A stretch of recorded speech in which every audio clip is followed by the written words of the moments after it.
Hey there, welcome back to The Truth is Somewhere, a conspiracy theory podcast. My name is Corey. And I'm Megan. And Megan, today what are we talking about? We are going to talk about the mysterious circumstances surrounding Jonathan Luna's death. Okay, I've never heard of Jonathan Luna before. I had not heard of him either, but now I know, and it's probably because we were pretty young when he died. Oh yeah, what year did this happen? Or, 2003. okay. Okay. Uh, Yeah. so go ahead. So he was born on October 21st, 1965, Mm-hmm. and he grew up in a rough neighborhood in New York City. But he worked hard and got into Fordham University, where he received a degree in history. And then he went on to University of North Carolina at Chapel Hill, where he received a degree in law. Oh, And then so, yeah, I know, right? He's mm-hmm. getting places. So he landed a job with a prestigious law firm in Washington, D.C., Okay. then a job with the Federal Trade Commission, Mm-hmm. and then he became a prosecutor in Brooklyn. Oh, okay. And then when we meet him, when we catch up with him in his story, he is an assistant U.S. attorney in Baltimore, Maryland. Okay. He married the woman of his dreams and he has 2 children. So he's like the true underdog overcoming adversity. Like, Seriously, dual degrees, like some pretty yeah, awesome jobs. yeah. Like, Yeah. way to go. Way to get out of where you were before. And he's a person of color. I mean, just like, Oh, I did go, not know dude. that, but that's great. Yeah. Yeah, go, dude, go. Mm-hmm. Uh, so we fast forward, it's December of 2003, Okay. and Luna is handling a major drug case against 2 men named Walter O. Poindexter and Dion Lionel Smith. Mm. And they were allegedly using their music label, Slash House Records, to run drugs. Okay. And around 9 p.m. on December 4th, Luna called a coworker and left a voicemail stating that he was leaving the office soon and would continue to work on the case at home. Okay. They were arranging a plea deal because apparently Luna had failed to turn over some mitigating evidence to the defense, and so like there were things that were getting thrown out, so he needed to do a plea deal with these guys instead of actually making it all the way through a court. Sure. So he was working really hard on that, so he's going to leave the office and continue to work on it at home. Okay. And the cameras in the courthouse parking garage show Luna leaving the office at 11:38 p.m., so Mm-hmm. like 2.5 hours later. Okay. But he left behind his cell phone and glasses, which is super strange because Luna needed his glasses to drive. Okay. Yeah, that does seem pretty strange, especially because you think Right? he'd at least turn around for them. Yeah, that's what I would think too. So he drives north on I-95 and he has an easy pass, which is like the same thing as a good to go pass in Washington, Okay. for the toll lanes on the interstate. Okay, cool. So essentially work allows him to drive on those. Or he Or paid he for it. paid for it, yeah. Yeah. So he was clocked going through 3 of the toll lanes before he crossed over into Delaware, at which point he switched to using paper toll tickets, Mm-hmm. which is really weird because his Easy Pass would have continued to work like it works on in multiple states. Okay. Okay. So I don't know why he switched to paper tickets, but he did. Uh-huh.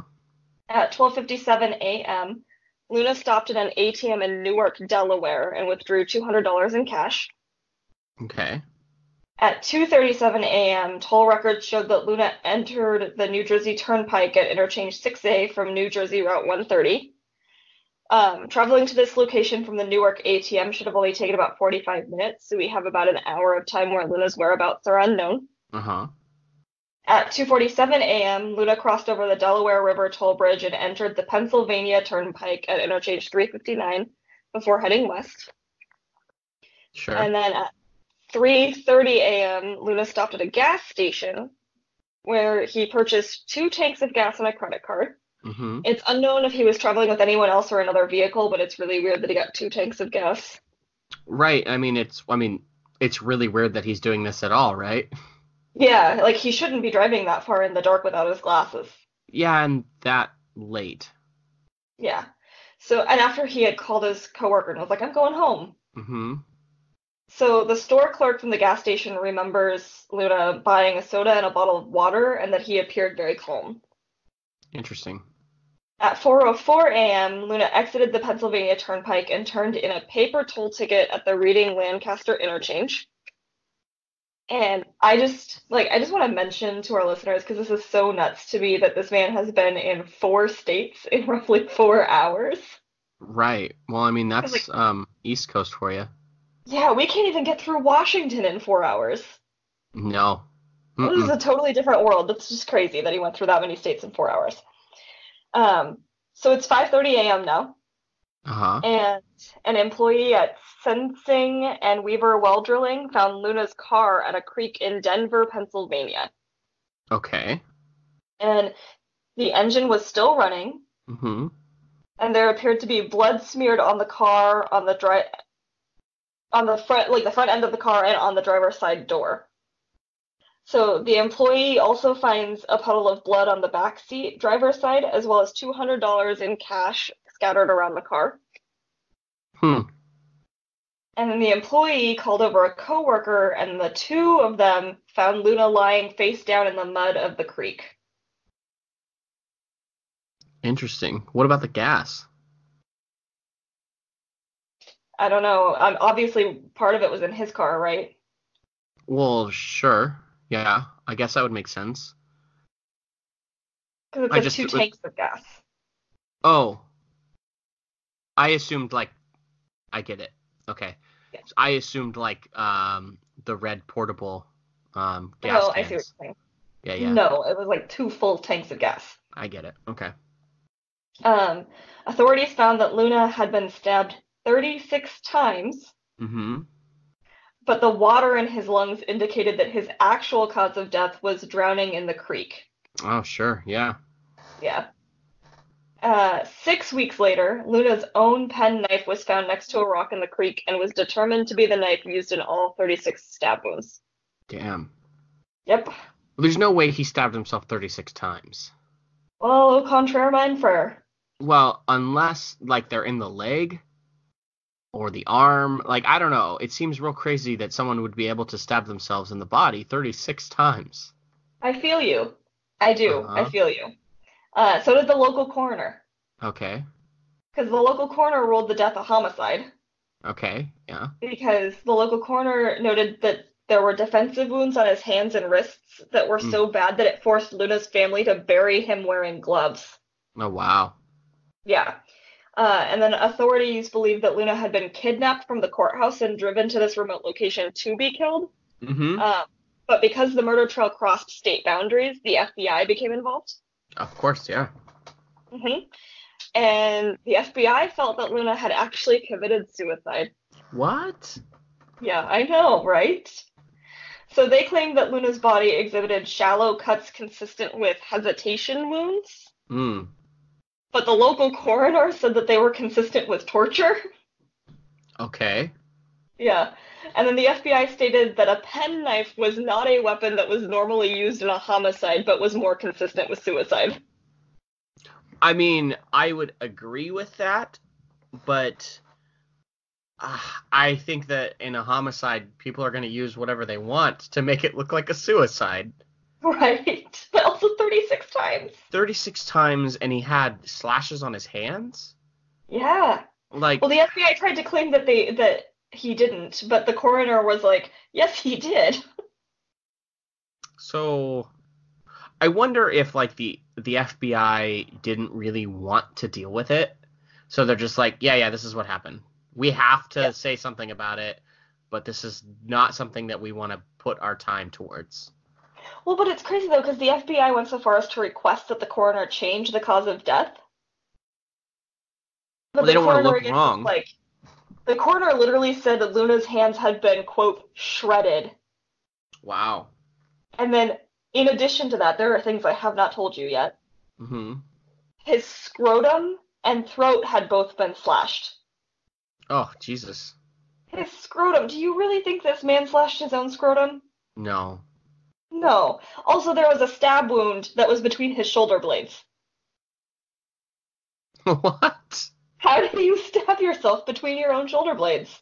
Okay, so obviously the FBI is not all there. Or they're trying to. I think it's more likely that the FBI came out and said one thing and then realized that they may be wrong, and instead of backtracking and apologizing for being wrong, they decided to stick with their guns. Oh yeah, they doubled down on it. Yeah, I think that's more likely than saying that the FBI is in cahoots with the killer. Um, I mean, a possibility, but it's also a possibility that a meteor is going to fall on the house, and in the next 2 seconds, and that didn't happen. So I think that that's a little outlandish. I mean, they doubled down on it so hard that they were leaking information to the press to like try to discredit Luna. Right. I really think that it was just someone was not, they just were not going to give up the fact that they were wrong. Yeah. And once you start to double down on something, especially if you're the FBI, you just have to keep doing it. So they doubled down on it, and they're releasing information to the press. So this is some of the information that they've released that they leaked to the press to try to like discredit Luna and back up their suicide theory. Okay. So he was $25,000 in debt, 17,000 of which was on credit cards that his wife didn't know about. Okay. Additionally, Luna had handled a bank robbery case in the previous year, from which $36,000 in cash evidence disappeared. Okay. So they brought the cash into the courtroom, which was really unheard of. And 36,000 of it just disappeared. But the problem was that the cash was brought into the courtroom and then was left unsupervised, so it literally could have been anyone. Sure. And all of Luna's friends and family and colleagues, they were like, there's no way he did this. There's no way he did that, because he was just really well liked and really well respected. But he was scheduled to take what? Uh-huh. Was it specifically people were calling out that he did it? Yes. More than other people? Yes, that's what the press was trying to say. Do you think they were trying to signal or single him out because he's black? Well, there is something about that. Mm-hmm. So he was scheduled to take a polygraph test regarding that money really soon after he died. Uh-huh. So the press and the FBI are trying to say oh look, he did this thing and he knew he couldn't pass the polygraph. And so he killed himself. Seems real crazy that he has all this debt after stealing all this money. Right? I know. That's what I don't understand either. And so then the FBI also finds that Luna was living a bit of a double life, and he was using internet dating sites to solicit sex. Okay. So he was just kind of being shady, right? Okay. But the thing is, they found his name on a dating site, but that doesn't necessarily mean it was him. Right. But not catfishing is a thing, right? Yeah, but not a profile picture? I don't know, it just said his name. Oh, that's interesting. Everything I read just said his name. But the FBI leaked that too to the press. Yeah, it seems real interesting that there could be other Jonathan Lunas. Right? I feel like that's quite the jump, just to say, even in the same location, that could be a possibility that there's others there. Because dating sites often have location associated with your profile. Yeah. So I don't know. I was kind of laughing as I was reading about this, because I was reading a Washington Post article about this specific case, and all of the U.S. attorney last names are crazy Italian names in the article, and I was like, what is this, the mob? Huh. And I literally thought that too, because it's just crazy. So the Washington Post article I read was talking about the U.S. attorney. His name is Thomas M. Oh boy, DiBiagio. DiBiagio. Mm-hmm. DiBiagio. Yeah, DiBiagio. You got to say it with an Italian accent. DiBiagio. Yeah, all of them. So he, the Washington Post article talked a whole bunch about how apparently DiBiagio did not actually really like Luna, Mm-hmm. and that he was like coming after Luna and trying to get rid of Luna. Oh. Um, and there were like the Washington Post article cited other people that worked in the U.S. Attorney's Office, basically saying that Luna knew that DiBiagio didn't like him, and that the one that Uh-huh. they had before, which was also an Italian name, which I cannot remember and I didn't write down, Okay. um, did like him, and so there was like this shift within the department. But what I found really interesting was that that article said that, but another article I read specifically had DiBiagio trying to walk back some of the smear campaign that was going on in the press. Oh. And he specifically talked about the bank robbery case and stated that Luna's job was not in jeopardy in any respect. Okay. So it's just really interesting that you have this perspective that maybe like DiBiagio was after him, but then he was also out in the press talking about how like Luna was well respected and his job wasn't in jeopardy. Yeah, it sounds like and this was after his death that he started saying the the redeeming things. Well, yeah, because the FBI was leaking all this crap to the Right. press. It also seems like also I don't know. If I were saying horrible things about somebody and then they died, I might redact some of those horrible things I said just because, well, he's not there to defend himself anymore. And Sure, maybe I didn't dislike him that much. I just said those things, but I've had time to think about it. sure, you're right. Hmm. It's kind of it's just suspect because the FBI was like running this smear campaign essentially. Yeah. There's another theory brought forth by the FBI that Luna was attempting to fake a kidnapping and assault in hopes that the pressure he was under from work would subside because everybody would feel really bad for him. Okay. And then he accidentally mortally wounded himself in the process. 36 Right? times? I know, I know, I know. I mean, you're tempting fate at Right? 36. Once, Nuts. twice, you know, three times, and you're like, oh, someone's gonna have to believe it. Oh, and then on top of that, like his hands being all fucked up. Right. That one didn't really go anywhere. They were really pushing the suicide thing, like intentional suicide. Yeah, Um, the only suicide I could see in this situation is that he paid someone to kill him. yeah, right. But so it stayed a homicide, even though the FBI was like, it's a suicide, and no Uh-huh. arrests have been made, and there is an outstanding $100,000 reward for information leading to a conviction. Okay. And here's where the race thing comes in. Okay. Because there is a $1 million reward for an assistant U.S. attorney that was killed in Seattle who happened to be a white guy. Oh, Yeah. And then okay. the $100,000 reward for Mm-hmm. this man who was half Filipino, half black. Do you think that that has to do with location?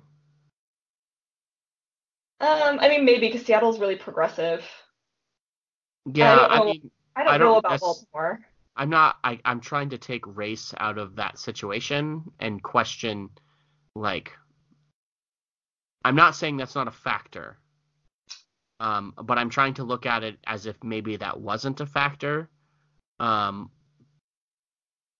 based on the locations of like where it was. Would one city be more likely to put up a reward than another? A Well, it higher wouldn't reward. even be a city though, because it's U.S. attorneys. This is Oh, federal it's you. government. Oh, okay. So the federal government is doing it. I see. Yeah. I don't know how that works. Maybe there's a request. I don't I know. don't know. But Maybe the so that was paperwork something was done differently. that was just something that was brought up in one of the articles where I read, and I Yeah. was like, oh yeah, okay. And then you have to wonder too, like, what was it that because everybody, all of his coworkers was like, he was a great guy, he's a really excellent attorney, Hmm. like he's really committed, and then this new boss takes over and doesn't like him, and you have to wonder why he doesn't like him too, right? Sure. But that could really be innocuous, but I just was like, there was a teeny tiny part of me just from researching so many conspiracies all the time. I was like, Uh-huh. it's the mob. Like, it's gotta be the mob. You don't have all of these like Italian gangster sounding guys as US attorneys and not think that it's the mob. I guess. Yeah. I see the connection for sure. But Um, that was just my own funny little thing. So I was like, this is nuts. It could have been a previous case that he had. Okay, that is one of the theories, is that it was actually the case he was working on. Okay. Because he was working on a big case involving a drug ring, right? Mm-hmm. So some theorists believe that Luna was the victim of an orchestrated hit by that drug ring. Okay. And there is a corroborating little tidbit that does kind of lead credence to that. Because in 2005, another district attorney, Ray Greigar, Uh-huh. he was working on a drug ring case, and he disappeared in 2005 without a trace. Oh. Like, they still don't know where he is. And what I was reading was that they were like linked to the same drug ring. Okay. So that lends a little bit of credence to that. I mean, there's not like a lot of proof of that, but that's what some people think. I mean, that sounds logical. It sounds more logical than the rabbit holes that we're going down with Luna. When truthfully to Right. me, that I don't know. I'm trying to think of like the most logical, simplest answer. I don't think it's suicide because 36 stab wounds does not mean suicide. No, Uh, it doesn't. no, but definitely someone who doesn't want him on their case anymore. Doesn't want him on their buddy's case. The drug Sure. ring, right? hmm Well, and then I know you already said that you think that the FBI just doubled down because they didn't want to admit that they were wrong, but a lot of people are like, well, maybe they were involved in the drug ring somehow. Like That's a maybe they're running drugs possibility. themselves, or they were supplying drugs to the ring. Like that's something that has happened Oh, I know. over and It's over again. when you bring that up, yes, I actually agree with that more. That that the FBI may have possibly had a connection to it just purely because they had their hands, and that could quite literally boil down to the FBI's like, we're gonna tell them this because we have our we have our hands in this pot with this drug ring, and maybe our plan is to get the drug ring ultimately taken out. hmm Uh, But we can't jeopardize the investigation. yeah, based on one attorney Yeah. that got killed because of it. Yep. Yeah. This, Um, go on. so there's another theory that I really love. This is not like a huge theory, but it's one that's been put forth by several people on Reddit. Mm-hmm. So if we were to take what the FBI uncovered about Luna's secret life is true, and that Okay. he was on dating websites soliciting sex, then it is very possible that his wife found out and killed him herself, Okay. or a lover he had taken turned out to be a crazy stalker and they killed him. Okay. And the only reason that I really like this theory is because of the damage to his scrotum. Oh yeah. Is like really personal and kind of rage-filled, I Yeah, feel like. you don't mutilate genitals unless there's some sort of purpose behind it. There's some sort of Yeah, or rage. you're a Genitals serial killer. normally stay out of the equation. Yeah. So I just feel like that's like a really decent theory that was that it was either his wife who found out that, he was cheating on her after she bore him two children, Mm-hmm. or it was some lover that he was sleeping with and maybe didn't have a serious relationship and then they were mad. Sure. I have a hard time believing it's the wife. Because that is a long time in a vehicle with someone to not rethink what you're doing. Sure. I think any sane person that has a moment of insanity and says I'm going to kill you, that drives through the night. What was it? 6 hours? It Well, was like 6 hours between when he left work and was found, mhm. right? Yeah. So, um, but anyone that drives safe for 4 hours is gonna have plenty of time to go, no, this is wrong. I'm not going to do this. So if I were to go off of that, I would think that it was more likely to be a crazy connection. Um, I don't know, but then I wonder again, why go for the genitals in that situation? Yeah, That's just it just seems crazy to like me. it's very targeted and very personal, so I feel like that just lends a lot of credence to the idea that it was a lover. Yeah, I think you're right. I mean, maybe, maybe the lover was hired by the mafia, who's run by the FBI, and And they all work in the U.S. Attorney's Office. they all work in the U.S. Attorney's Office, right? But they paid her money to then, go and date him, Hmm. take him on a little trip, and take him out take him out and take him out. Yeah. Yeah. Yeah. That's pretty crazy though. Yeah. I certainly don't think it's suicide, and I think the FBI was crazy for thinking that. Yeah, the more we talked about it, the more I kind of think that they probably had their hands in the pot.